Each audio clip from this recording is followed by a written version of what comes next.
Apakah kayu gelondongan yang dibawa banjir kemarin bisa digunakan oleh pemerintah setempat? Jangan nanti dipanggil oleh aparat, ditangkap. Ini pertanyaan dari Bupati Aceh Temeang kemarin di pertemuan rapat terbatas di Banda Aceh.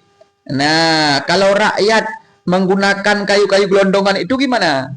Nah, ini pertanyaan yang lama sekali dijawab oleh pemerintah.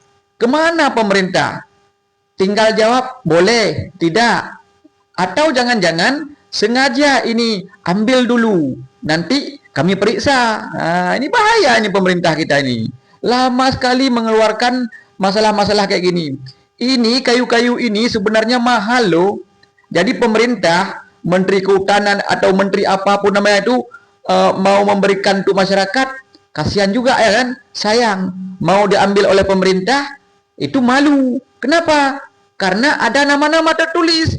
Nah, disinilah yang menjadi problem bagi pemerintah. Kita ambil untuk pemerintah, nanti dilihat rakyat, mau dibawa kemana itu ada nama. Nah, ya kan?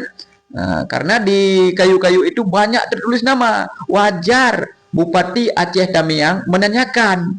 Jangan sampai nanti pemerintah daerah mengambil untuk kebutuhan rakyat, udah diperiksa bupatinya. Ini Bupati Aceh Tamiang ini mantan irjen ya, polisi bintang 2 nih, bahaya nih, dia tahu hukum. Jadi jangan sampai bupati ini kena tangkap mengambil kayu-kayu.